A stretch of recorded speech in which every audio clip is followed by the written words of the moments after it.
Bismillahirrahmanirrahim. Assalamualaikum warahmatullahi wabarakatuh. Perkenalkan, nama saya Alif Atunisha Putri Rahayu Ningtyas dengan NPM 10070217012. Saya dari program studi Teknik Industri, Fakultas Teknik Universitas Islam Bandung. Di sini saya akan memaparkan mengenai hasil penelitian saya yang berjudul Perancangan Ulang Meja Komputer berdasarkan metode Ergonomic Function Deployment atau EFD di Laboratorium Analisis Perancangan Kerja dan Ergonomi Universitas Islam Bandung. Tapi pembahasan yang akan saya bawa, pertama mungkin ada pendahuluan, kemudian dilanjutkan dengan metodologi penelitian, kemudian dilanjutkan dengan pengolahan data, dan yang terakhir ada kesimpulan. Masuk ke topik pembahasan yang pertama, yaitu pendahuluan.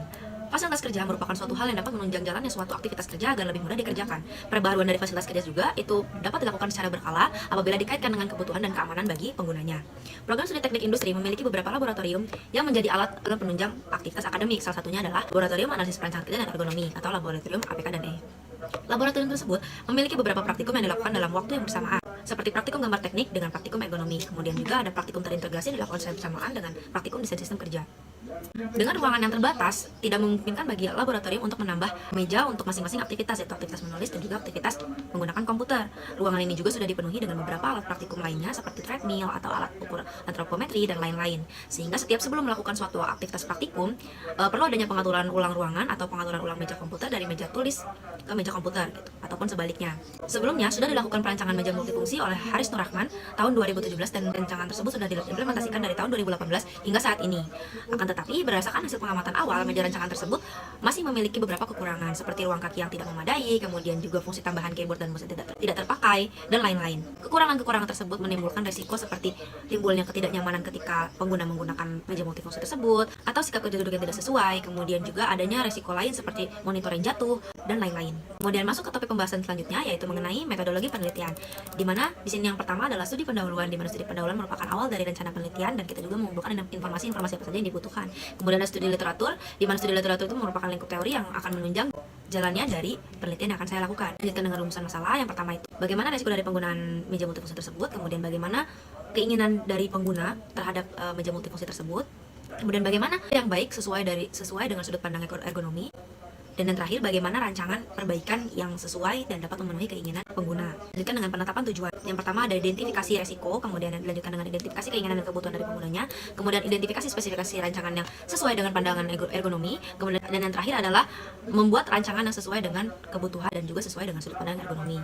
Tahap pengumpulan data, di mana tahap pengumpulan data di sini yang pertama ada merekam postur tubuh, kemudian dilanjutkan dengan mengukur fasilitas meja kerja, kemudian dilanjutkan dengan pembuatan kuesioner, di mana di sini kita menentukan populasi dan sampel, kemudian pengumpulan data kuesioner, dan kemudian penyusunan kuesioner tertutup. Untuk tahapan selanjutnya ada tahapan pengolahan data, di mana di sini ada penilaian skor menggunakan metode ROSA, di mana kita di sana akan menentukan nilai per sectionnya, kemudian ada menentukan level resiko, dan kemudian untuk pengolahan kuesionernya kita di sini ada penyebaran kuesioner pretest, kemudian dilakukan dengan uji reliabilitas dan uji validitas. Apabila data tersebut telah reliable dan telah valid, kita lanjutkan dengan penyebaran kuesioner kepada responden lainnya. Tahapan yang selanjutnya kita lanjutkan dengan penyusunan matriks HOE atau House of Ergonomy, kemudian lanjutkan dengan tahap analisis, dan kemudian kita lanjutkan dengan tahap perancangan fasilitas kerja dengan pendekatan antropometri, dan yang terakhir ada kesimpulan dan saran, dan kemudian penelitiannya selesai. Dilanjutkan kepada tahap pengolahan data. Tahap pengolahan data yang dilakukan di sini yang pertama tadi menggunakan ROSA, kemudian kita menggunakan metode EFD atau Ergonomic Function Deployment, dan yang terakhir ada antropometri. Pengukuran level risiko menggunakan metode ROSA atau Rapid Office Strength Assessment didapatkan pada meja komputer yang ada pada saat ini. Nilai section A itu didapatkan nilai 5, kemudian section B mendapatkan nilai 4, dan section C itu mendapatkan nilai 7, sedangkan nilai section B plus C itu dapat nilai 7, sehingga nilai akhir ROSA yang didapatkan itu adalah 7. Nilai akhir 7 ini termasuk dalam kategori golongan 3 atau tingkat resikonya itu merupakan necessity of intervention measures level atau berbahaya. Setelah itu kita lakukan penyusunan matriks HOE. Matriks HOE ini disusun dari beberapa susunan matriks. Yang pertama ada matriks A, yaitu merupakan pengembangan kebutuhan keinginan pengguna. Kemudian ada matriks B yang merupakan planning matrix. Planning matrix di sini berisikan dari perhitungan yang dilakukan merupakan nilai tingkat kepentingan, kemudian ada tingkat kepuasan, ada nilai goal, dan juga perhitungan dari improvement ratio. Kemudian lanjutkan ada matriks C juga, matriks C merupakan pengembangan respon teknis. Kemudian ada matriks B merupakan pengembangan hubungan. Matriks E merupakan pengembangan korelasi antara respon teknis dan juga item.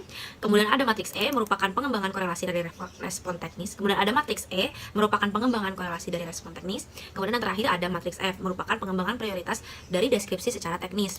Setelah kita melakukan penyusunan matriks HOE, kita lanjutkan ke tahapan selanjutnya, yaitu ada tahapan morphological chart, di mana morphological chart itu merupakan penyusunan bentuk produk yang dilakukan untuk menentukan beberapa solusi. Kemudian lanjutkan ke tahapan selanjutnya, ada screening konsep, di mana screening konsep ini dilakukan dengan membandingkan konsep satu dengan konsep yang lainnya. Tahapan selanjutnya yaitu ada scoring dan selecting konsep, di mana menghitung pembobotan yang difokuskan pada penilaian banding secara lebih teliti terhadap masing-masing atribut.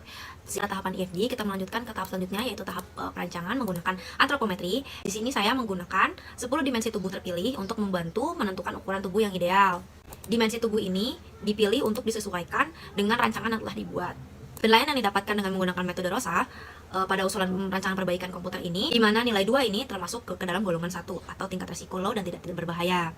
Masuk ke kesimpulan, yang pertama itu resiko dari penggunaan meja multifungsi pada saat ini termasuk ke dalam kategori yang berbahaya atau golongan 3, sehingga perlu penanganan dan investigasi lebih lanjut. Kemudian yang kedua, kebutuhan rancangan perbaikan dibuat dari hasil Ergonomic Function Deployment atau EFD, itu dimana rancangan tersebut harus sesuai dengan kebutuhan sekunder. Rancangan perbaikan juga disesuaikan dengan ketetapan standar umum bagi fasilitas meja komputer. Dan yang terakhir, ukuran dari rancangan ulang meja multifungsi diambil dari masing-masing dimensi tubuh terpilih dengan ukuran persentil 5, 50, dan 95. Ukuran akhir dari meja multifungsi tersebut sebesar 82 dikali 80 dikali 78 cm. Mungkin sekian pemaparan dari saya mengenai hasil penelitian yang telah saya lakukan. Kurang lebihnya mohon maaf. Wabillahi taufiq wal hidayah. Wassalamualaikum warahmatullahi wabarakatuh.